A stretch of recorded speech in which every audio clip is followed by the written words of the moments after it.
Hey guys, welcome to the channel. Sunny here, and today it's Friday. We got a global lab.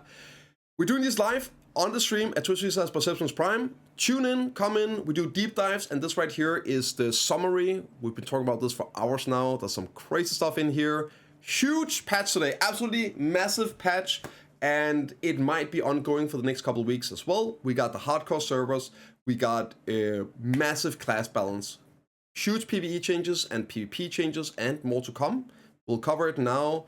Of course, as always, so you guys know, disclaimer, all of these things should be out next maintenance on Thursday. But as always, things are subject to change, right? But we should pretty much expect to see this patch here, one-to-one, next maintenance. That will be next Thursday. And I think you guys are gonna like a lot of these things in here. So let's take a look. The two big things are the class balancing, PvE and PvP. The PvE stuff is a bit of a surprise, and they're huge. That's massive PvE changes. And then the hardcore server. So the hardcore server really needs to change name. It's changed so much from the initial stuff. It's not that much of a hardcore server anymore, but we know a lot more about it now. Link to this will be in the description if you want to read all the details, but I'll try to highlight like the big news for this stuff that we find out today.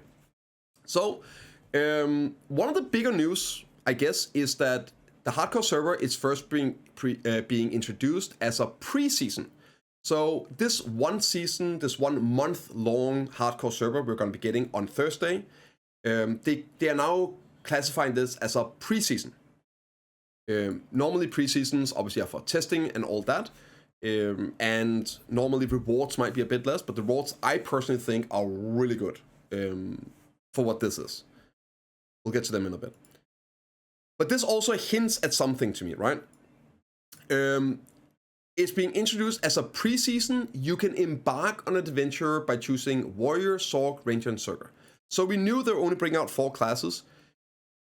There's been a lot of feedback from me, from our community as well, and from everyone that the 4 classes, it's kind of just weird.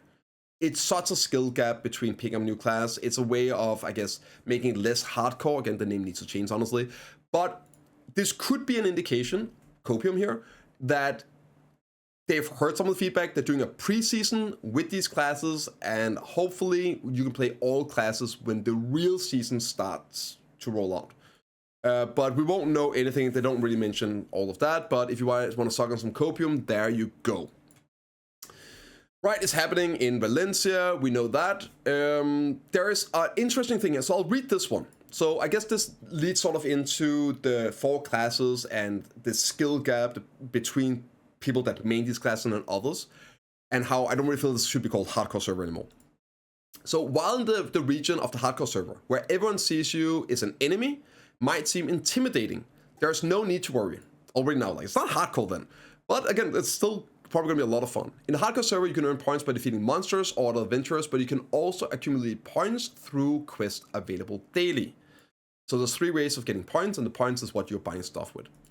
The points earned from the quest do not disappear even if you die, allowing adventurers who find PvP challenging to enjoy the content and the combat without pressure. Of course, those confident in PvP can freely show their character skills and battle against others.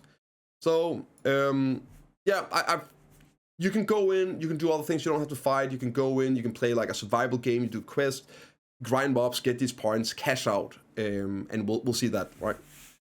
So there's different ways of playing this. It's a bit more an extraction game mode, rather than a hardcore PvP environment.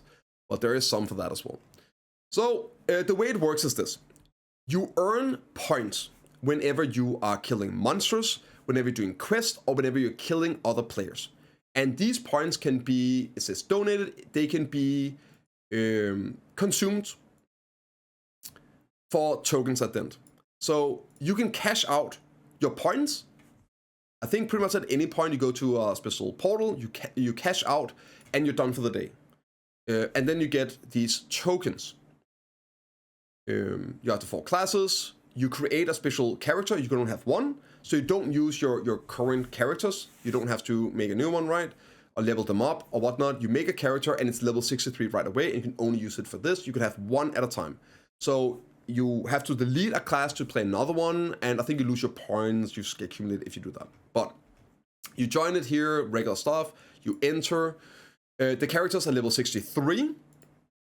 Whenever you join in, got 3k skill points, and interestingly enough, you cannot use add-ons. So again, more new player friendly. It's easy for people that don't know the class, the abilities. No add-ons as well. So you just make a class, jump in, you set the skill points, and you're pretty much good to go. You can't use buffs, you can't use potions, you can't use anything in there. You just have the stuff you have. And the gear is specific gear for the hardcore server, where you get a set and then you can kill stuff and you get drops. You can't upgrade it. There's no like enhancing or anything like that. So you have to kill bosses and mobs and you get these drops that you can then equip. There's also going to be some special like 5 durability red grade items that are naughty. So even if you're getting skill gaps, if you have one of those golden weapons, one of them gives 300 human damage. You can just equip that, right? And maybe just two-shot people. It's gonna be the Wild West. Okay. Now, big news. You can, we knew this, you can play up to 2 hours per day on a 24-hour cooldown. Well, actually, it turns out it's a 23-hour cooldown. And instead of resetting daily at server reset, the cooldown starts when you enter. So, I don't like this personally. I'm guessing maybe they figured out it would be problematic with, oh, you joined in and then it reset. How does that work? Whatever. I don't know. Like, why? Surely you can figure this out. But instead, it's 23 hours cooldown when you enter. So if you one day play in the evening, and then the next day you can play some in the morning or whatever, well, you can't. You now actually lose like a day of doing it. If you really want to do it every day, right, then it can be problematic. If you play one day in the evening, then other day, well, you can't play that evening. Well, you're shut out of luck. You don't play that day. So it's a bit interesting. But yeah, we already knew you could play with everyone. It was up 24/7, but you can only be in for 2 hours at a time. Right. So that's a bit of news. You have the basic progression. Whenever you die, you lose 30% of your points, of any points you have accumulated. And you can exchange them for the coins whenever you go to the NPC, right? So you kill here, you see he has points. He has 2 points, he's killing a mob. And now he has 4. So you kill mobs and all that, you can accumulate points. Called survival points. Now, the points when doing quests do not disappear if you die. So it's a safe way for people to make sure you get some rewards, even if they're running into people looking for PvP. And then you lose points in PvP, right? When you cash out your survival points plus the quest points, you will receive a badge according to the points. And then you get these tokens, which you can buy rewards for. We'll cover them later. There's some more stuff here which is a bit weird in how it's translated. Maybe we're just misunderstanding it, but the TLDR is, like, you get the points, right? You earn more points by killing stronger monsters. If you kill another adventure, you gain 10% of the survival points of that adventure. So if they have 500 points, you get 50 points. However, this one here is the weird one where I feel like it's like translation stuff. If you kill an adventure with less than 50% of survival points, a 20% penalty is applied. Which would make sense, right? Let's say you kill somebody and then instead of, say, 100 points, you lose 20%. So you don't gain as many points if there's a bigger gap. That's the way it reads, right? But the example makes no sense whatsoever.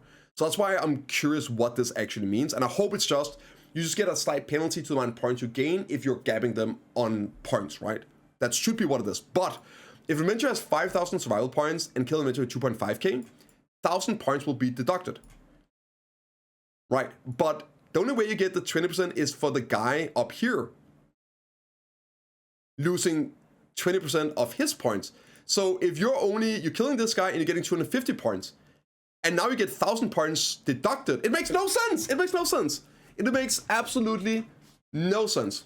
I think it's crazy, the example, but it probably is just like simple. It could be translation errors. It's probably fine. There's like a 20% reduction, right? All good. The above penalty does not apply in Pillar Coup, Augment, History of Ruins, where the boss monsters appear. So it's going to be boss monsters drop Giga Loot. Survival scores by per character. Scores resets when a character is deleted or recreated. So you can't like, save points or whatever. Okay, you have some different quests you can get. Items here, kind of interesting. Exclusive equipment can only be used on a hardcore server as provided, and all items cannot be repaired or upgraded. You can also obtain special equipment, for example, 30 attack power and 300 human damage on 5 durability. So yeah, like really, really powerful to put on. But there's also some dueling stuff where you can't put it on, so kind of cool, kind of cool. Whenever you die, 30% are lost. So in PvP, I assume you kill somebody, they lose 30% points, and you gain 10% of their points as well. So that's kind of juiced. Resurrection, 3 seconds cooldown. You can spawn as many times you want. There is no limit to it, but it takes like some time, and you spawn in a safe zone, whatever. Escape works, so you can get out of being stuck. And then rankings are calculated at intervals based on number of survival points. If you're below 100, it doesn't calculate. And then the top 10 players, this is really, I love this. The top 10 players with the highest points on the server will have the location displayed on the world map. So the top 10 players you can hunt is sort of like a bounty system built in. You can try and avoid those people if you're trying to like play around and be safe. Maybe you're not big into conflict. Then you can try and avoid them. Or if you're looking to hunt, you can now see where the most points are, and you can go out hunting for those. I love this here. Right, so you got the server, blah, blah, blah, blah, blah. The system, hardcore servers connect in private mode. So it's a bit like Anon. You can attack guildies, attack friends. You can't see anyone there, all that. You don't need pets. You get automatic pickup whenever you're killing loot. Add-ons don't work. And you can see the map even if you're in the desert. And all these things you can't use. So you can't use party, you can't check rankings, you can't use foods and buffs, you can't wear pearl costumes, you can't family bag, relics, all these things, unusable. Pretty much like AOS, right? You can't use, you can't gather. I don't know if you can use loot scroll. I guess you can't. Based on investment benefit, family usage. Yeah, okay, so you can't use the drop rate buffs. Also, I guess good news. Karma Blessing, Old Moon, and Value Pack. Oh, never mind. They're applied. Never mind. Yeah. Okay. Classic. I guess they don't really benefit you, but they are applied. Then you have like these here where you spawn, you get quests and all at the sanctums, right? This one here is another cool feature, and I think I understand the thought about this one, and I think it's ingenious. So you have this cloud on the hardcore server, the black curtain. When a certain number of adventurers gather close together, a black curtain is activated. And the way it works is this: when a certain amount of players are there, it activates. When it's activated, players inside it will be unable to leave and will not disappear until at least one player remains alive. So you have to kill everyone or get killed for it to leave. It's invisible to adventurers who are not trapped in it, but it can be activated anytime, anywhere. You cannot unequip equipment inside of it, and you can't change equipment inside of it. So if this happens, you get this like fight showdown, you can't switch on that giga gear. You have to have it on when it happens, right? And you can't use the map. Now, I think this is kind of cool on its own, but this could actually also alleviate an exploit. Which I'm sure a lot of us are planning to fuck around with, right? You go in, sure, you can't party up, you can't group up, but that doesn't mean you can't go in voice comms with a homie. Of course, you can run around, shoot people, do some stuff, do some shenanigans, fight others, feed points to each other, all of that. But let's say that this pops up and there are 3 people close to each other. Well, then those 2 players, even though they're helping each other, will have to end up killing each other. And you lose 30% points and gain 10. So, I mean, sure, you can try and feed people ranks and everything with this, but it's going to be a lot harder. And this also then, I guess, leads into the penalty with point discrepancy we talked about earlier, if it is the way we understand it. So they're kind of already built in some potential exploit preventances with this stuff here, meaning that friends have to fight each other if this pops up. So I think that's pretty cool, and I like the idea on its own as well. You have the monsters here, where you have these mobs, where they are all over the map, and what they drop of gear. Blue grade, and I think that's like yellow grade or high grade higher in History of Ruins. You also have these mysterious warriors popping up. As you hunt, these will pop up. Yeah, you can kill them and you can get loot from them. There's also boss spawns, which spawns every like 45 minutes. And there's got a random location. You can take really good points and survival. So you also don't get the penalty, I believe, whenever you're fighting bosses for PvP. So you get a notification 5 minutes before it appears. People are gonna go over there because you can see here, legendary crow box, right? Necklace guaranteed, yellow and blue grade additional, and then like you have here, yellow and blue grade legendary. They can have red stuff in there. When you open the legendary raven box, you are obtain a piece of red or yellow grade equipment appropriate for a class. So yeah, this is like where I get the best gear from the bosses, and there'll be a notice, so it will be inviting for PvP. Awesome. Right, so you have here your the extraction, right? Whenever you have your points, you can go to the oasis, you can talk to this one here, and you can convert them into your tokens to cash out. And then you leave, and you can't enter for, well, until the next day, right? And you can see it here on the map. Big notes here for the rewards. The maximum number of points you can cash out every day is 10k points. They are then converted to the tokens, which you can exchange for items. So you can stay in there for a full 2 hours, even if you have your 10k points already. Or you can just do the stuff whenever you feel like it, you can just cash out. So we don't know the speed you can acquire these points. We don't know how fast it's going to be. Will take you half an hour. Can you barely get in 2 hours? Can you even get in 2 hours if you don't hardcore PvP? We don't know the acquisition rate yet. But if we're assuming around 10k points a day, then you have the rewards here. For 20k, also remember this is only ongoing for like a month. It's a pre-season event. So you can get a 250 stack once. That's like 12 billion silver-ish in terms of stack value, 12, 13 bill. You can get a 200 stack, which is like 6 bill, I think. 180 stack. You can get all the weapon swap coupons, 2 offhands. 150, 130, 100 stack. 500 crowns, only once. You can get 5 of every devo. You can get 15 immortal oil, depending on server. They are like 30, 40 million each, right? You can get 50 of the forest. Again, depending on server, it could be up to 30 mil each. 100 courage, 100 deep seas, 2,500 spirit dust, 50 looties, 100 well tendies, 100 of the other well tendies. And then if you manage to get all of these items in this 1 month of your max 2 hours daily gameplay, then it's pretty garbage value after that. But you have the infinite switches, which, let's be real, everybody's gonna go for the gold bars. So you have the gold bars, no restrictions, and you have the 100,000 silver, right? Is it? I think it's 100,000 silver. So this is like, if you get 10k, that's 600 million silver. If that's 200 hours, that's bad, right? But obviously it requires you to have cash out all of those before it's even relevant. So the continuous rewards and no restrictions, they're kind of weak, right? Yeah. Saying no, it's 100k. 1G is 100k. And then when you open the hardcore, you get between, I guess, 100 million to 1 billion gold bar. So, like, I will definitely be rolling these, like, let's be real. I'm thinking this here is only for however much you have left, right? Yeah, so like basically if you have 5 left at the end of the season, you're gonna exchange for these. But I think like this here is just strictly better, right? 500, that would be 500,000 silver. Whereas here you are, I guess, guaranteed 100 million? Yeah, this is like way better. This is like decent.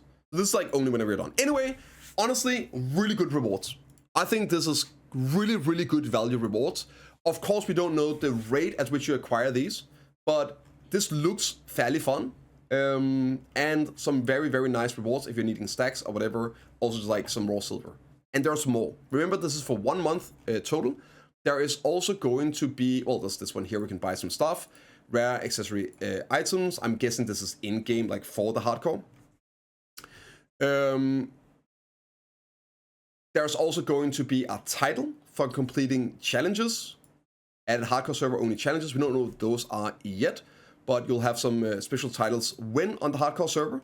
And there's going to be a season reward. So the preseason here is 1 month, and you have these titles, right?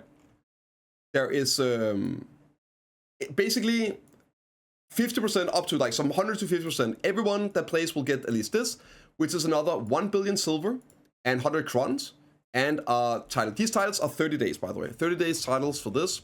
Maybe in the future when it's not preseason, they'll be lasting longer or permanent, but probably not. So everyone will get at least 1 billion silver by doing this. If you go between like 50 and 30%, you get 1.5 billion and 100 crowns. The top 30 to 10% are getting 100 crowns, 1.5 billion silver, and 5 immortal perfumes. That's like 200 million each, so around another bill.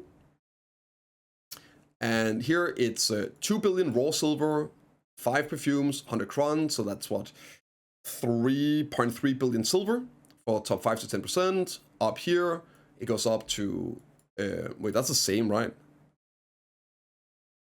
That's exactly the same. That's a bit weird. I don't know if that's correct. But then it goes up to 2 billion silver, 200 crowns, 10 perfumes, 300 crowns, 2 billion, 10 perfumes, and 400, 2 bill, 500, 2 bill, and 10 perfumes as well. And you have like the first place translucent title. Let's be real, this one here is the baddest one of the bunch. Slaughterer title. Honestly, whoever managed to get third place is the biggest winner. So yeah, those are some bonus rewards on top of those other daily rewards you can be buying. So all in all, pretty damn solid. Pretty damn solid. If you have to adjust the value and everything, you're gonna go in, you're gonna get 1 billion here, you're probably gonna try and buy the good stuff, and then that's it, right? Or maybe you enjoy playing it, who knows.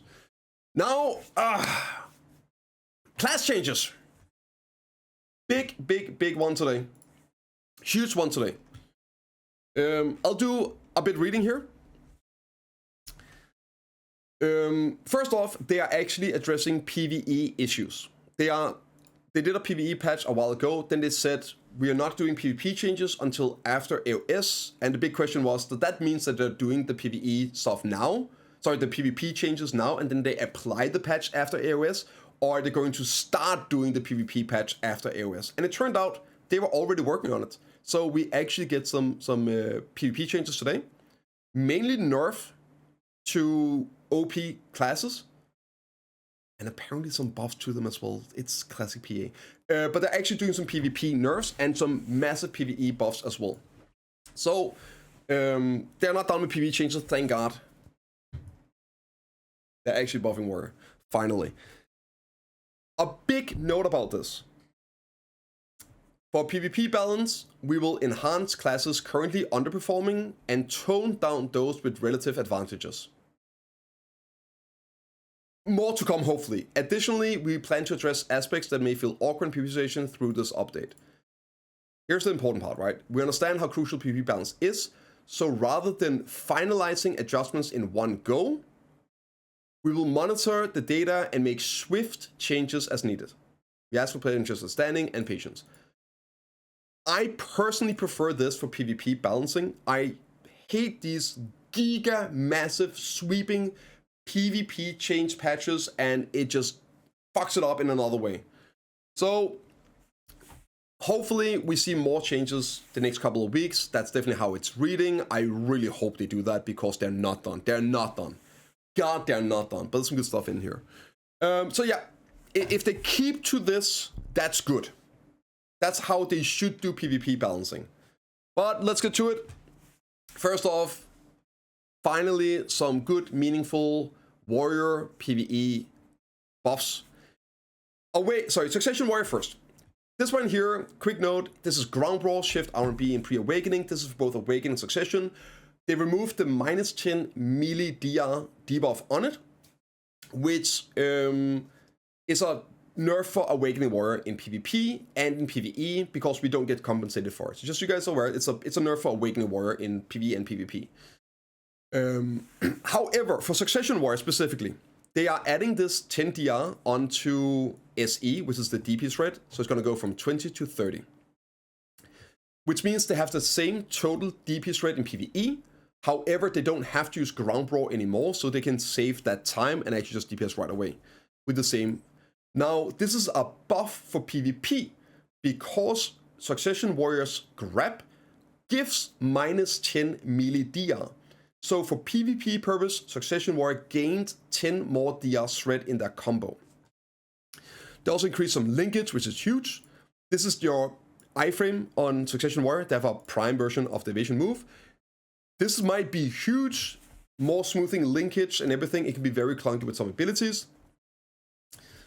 This one here is so you can't, I believe, cancel out of like a sidestep with one ability. Your Sock Warrior also gained 6 AP on Scars of Dusk, which is big for PvP and PvE, and it's a, like, in my opinion, I think Sock Warrior is already like an S class in PvE. It should probably be an S plus with all these changes coming. This is the Rabams, smoother linkage and cooldown reduction on this one here. I've never used them, so. And Sock Warrior is also getting some quite solid PvE damage buffs. So yeah, I feel like Sock Warrior might come out being hard S plus PvE class with these things. Like, this is just, like, this is huge PvE buffs, man. Huge, huge, huge, and it's already crazy strong. And it got 6 more AP for in-game scaling, right? Massive stuff in there for PvE. For Awakening Warrior, they added the armor break DP reduction on Shift Q, Frenzy Strike, and they allowed for add-ons on the ability. So that's great. If they also buff the damage, making it worth using. So this is just a nice little thing. You still have it on armor break, however, you can no longer apply it. The DP thread and stiffen is no longer applied on cooldown. Like, you never applied the stiffen on cooldown. But yeah, you can't just fill this in. So I guess it's fine having it on that one. It's not really too much of a deal. And they removed the ignoring unit collision on Pulverized Tempest.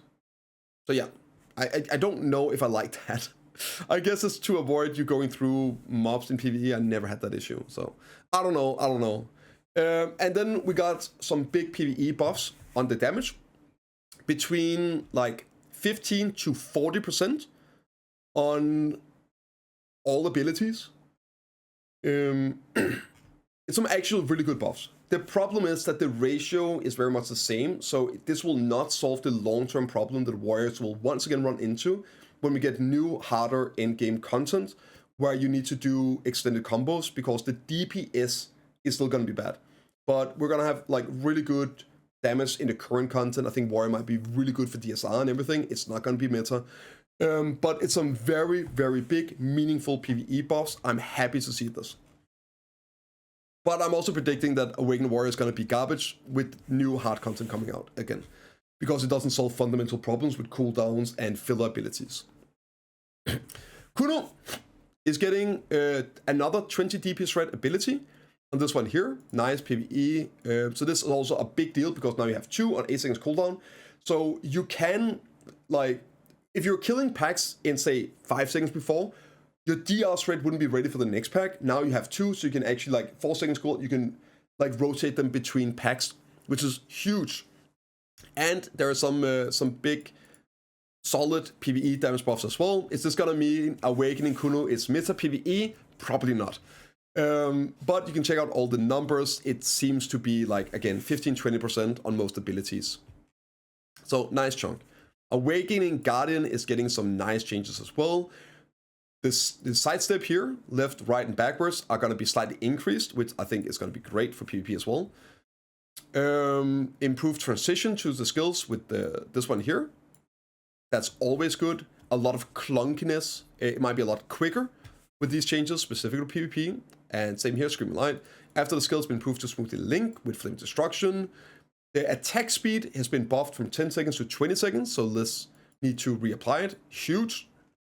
And the speed of Flame Destruction using after skills been increased, so it comes out faster. Then you also have some pretty massive damage buffs here on a lot of abilities for PvE. Looking to anything from like 10 to 30% damage, I think. More out here getting a massive damage increase.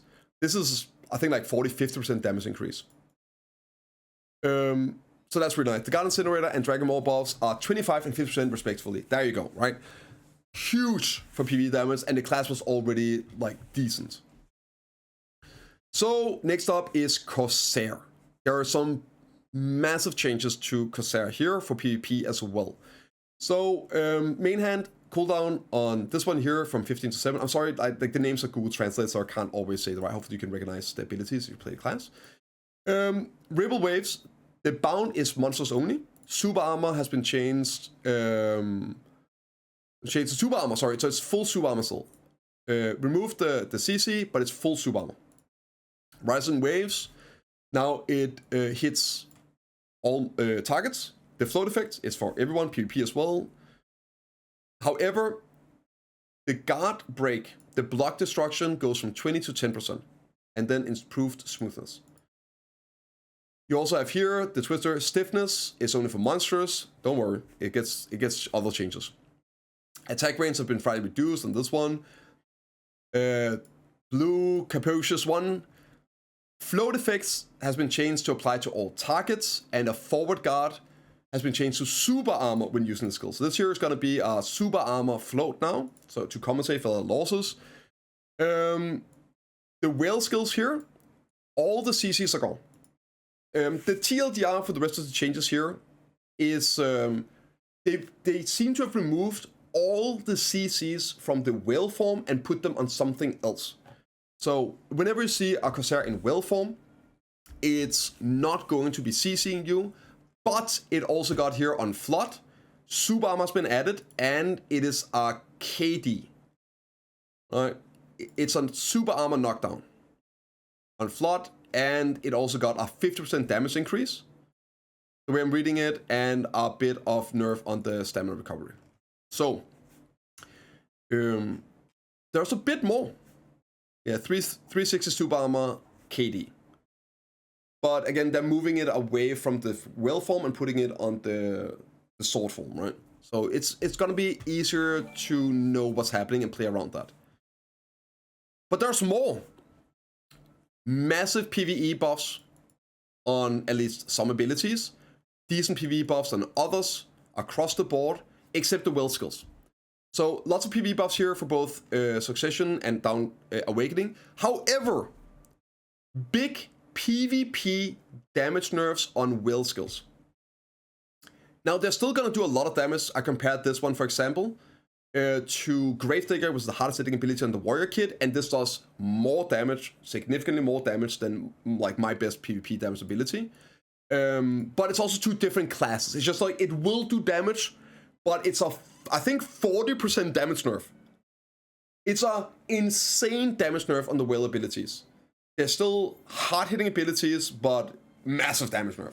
So it seems like the whale is more for protection, it's more for movement, it's more for debuffing, stuff like that, positioning, and then you go into the main hand for your CCing and all that.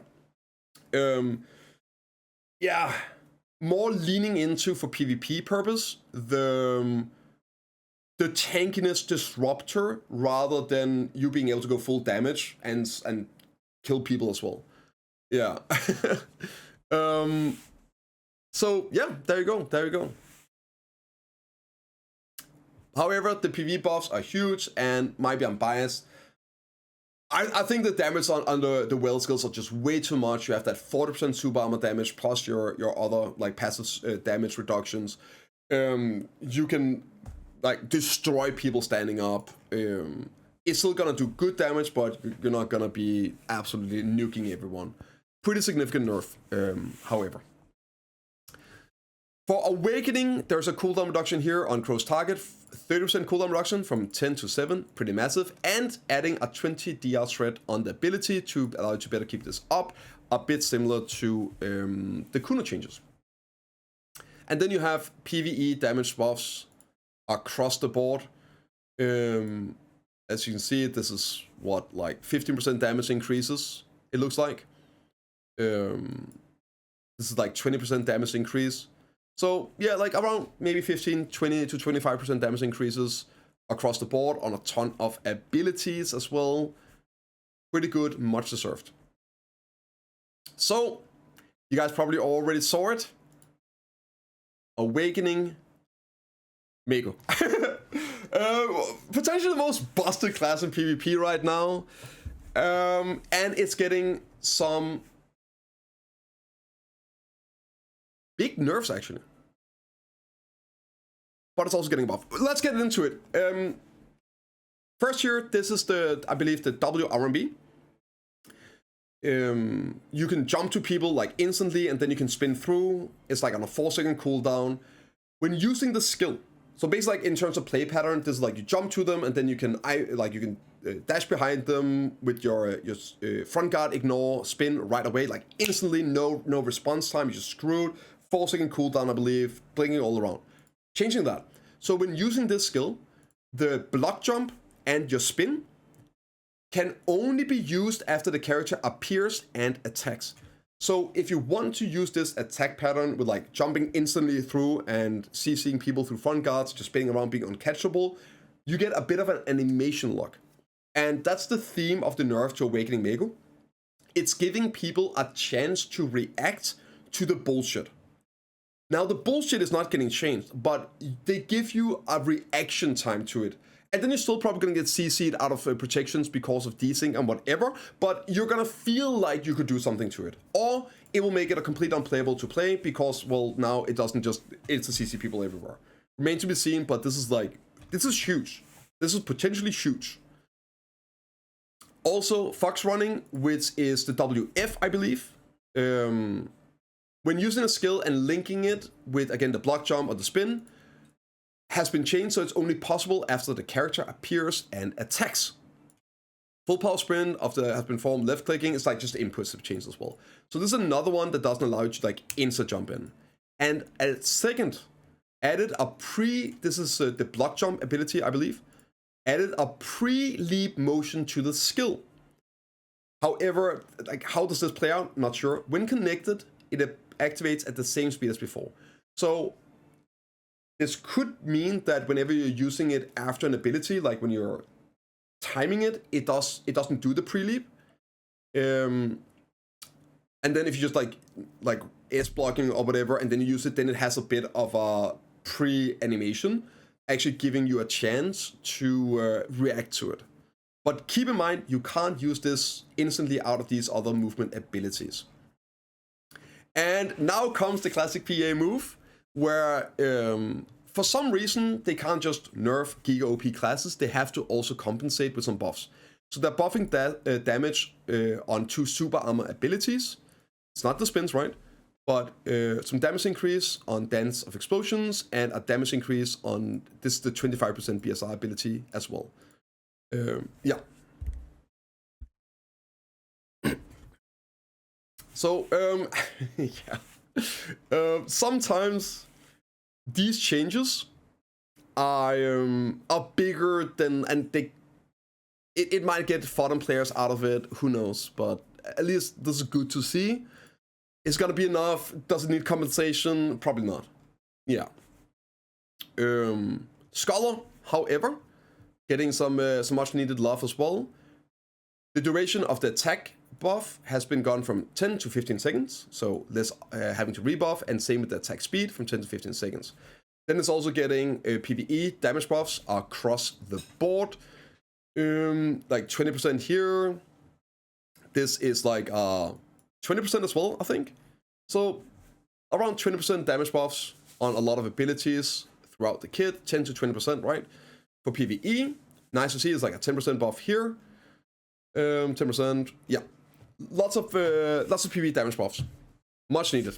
Alright, another one is DOSA. And Awakening DOSA is definitely getting some huge nerfs. This right here should be the super armor damage reduction. It's under Awakening, right? So I know it's a sensation, but this should be either this is going to, again, Google Translate can be rough on this. It's either going to be just the damage armor, the super armor damage reduction on your Awakening abilities, or it's whenever you're in pre-Awakening. That's weird. It's gonna go from 20% to 10%. Huge survivability nerf. but it might not be too bad if it's only in pre-awakening. I don't know the proper translations here.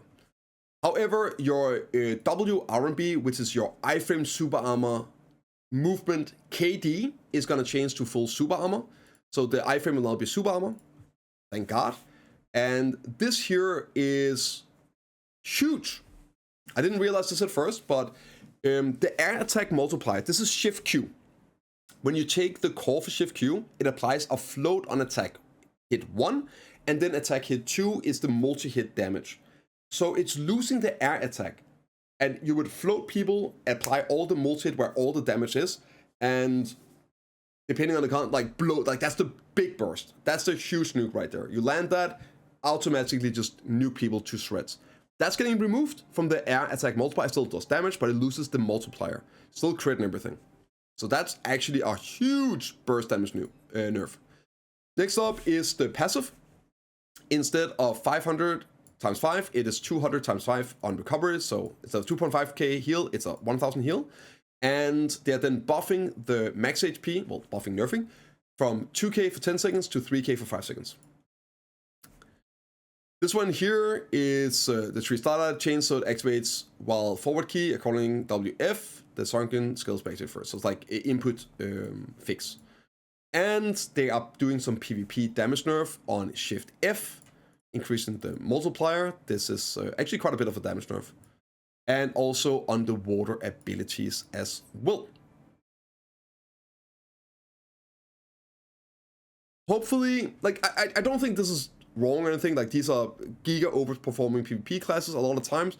But surely we're going to see some changes to survivability of the meta classes that are just running around in DP builds and are killable and still killing these classes when you catch them.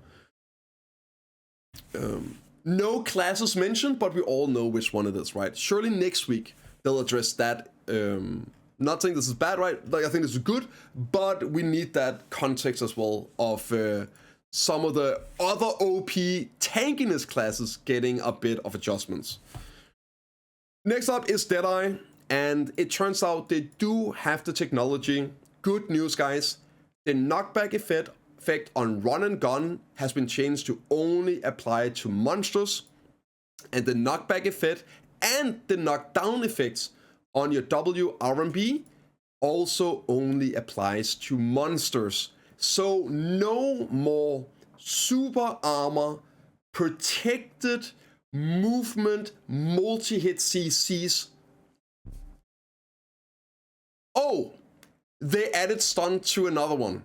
So apparently you can only have multi-hit super armor movement CC abilities on this class. So they moved them from, they moved the knockback and KD from run and gun and W R&B to WF.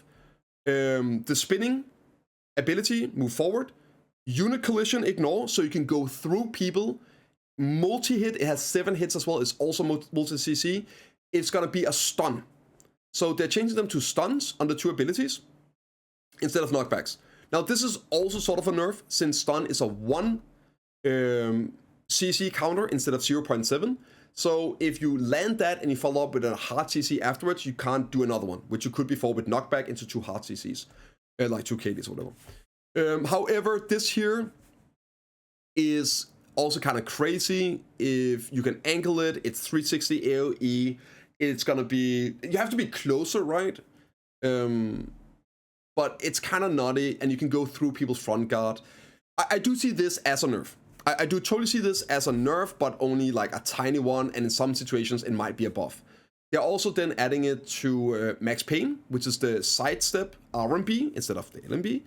It's an iframe into super armor, but it's a very short iframe, and it's going to be a stun effect. Yeah. So apparently it's going to be a multi-hit stun as well on attack 1 and 2. However, this is not an actual multi-hit ability. It's not a max hit ability, so this will not be causing hit stutter. This is not going to cause, like what's it called, hit acceleration. So that's a huge nerf. That's what people had a problem with, the hit acceleration. Massive nerf. The iframe is so tiny, it's not really a big deal. And it's also way more telegraphed. and it has the shotgun attack at the end. It's gonna be way easier to punishing players using this, right?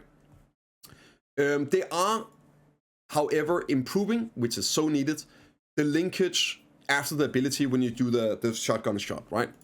This is totally fine, right? And again, this here, it's a nerf, right? It's overall, this is a tiny nerf, and this here is like a big nerf. Yeah. And they also want to keep it, I guess, viable for large-scale PvP. You know, it's just like with these abilities, it was just insane, even in 1v1 and small scale. And you guys saw AOS this season, crazy. So honestly, this is a good change, and it's not gonna kill the class at all. On top of that, they're also allowing you to recover stamina immediately after landing when using the rocket mobility. So even a bit of stamina improvement on the class. So yeah. Improvement made to link the skill before attacking when using the rear-facing mobility.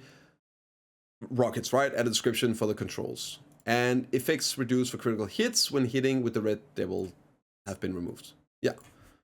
So I guess, yeah, here if using... is this the passive? Yeah, this is the passive, right? So you no longer get the minus crit chance. So if I understand this correct, this is the passive, where if you hit somebody with a rocket, it gives them minus 30% crit chance for 10 seconds, I believe. That seems to be removed as well. So yeah, very strong, no PvE nerfs here whatsoever. And I'm totally fine with that as long as they buff the other classes up to around that level. Then sure, it doesn't need PvE nerfs, just buff all the other ones, that works too. But yeah, there we go, there we go. And there are some text changes here, basically nothing. Some description changes, improve the border around white items, and a buff to the event hungers. It's a tiny buff. You can see it still gives the same amount, but it goes like a bit higher. So instead of being like 3 up to 160, it's 3 up to 168. Still the same pretty much, but you don't have, it's still now 100% chance on this one here. Tiny buff to that. And now quality of life, they added the points you gain into the description, so you don't have to go on Gammoth.com to check this out. You should still use Gammoth.com, amazing page, hashtag not sponsored, but check it out. Best BDO community site there is. And you could also have like an enhancing simulator.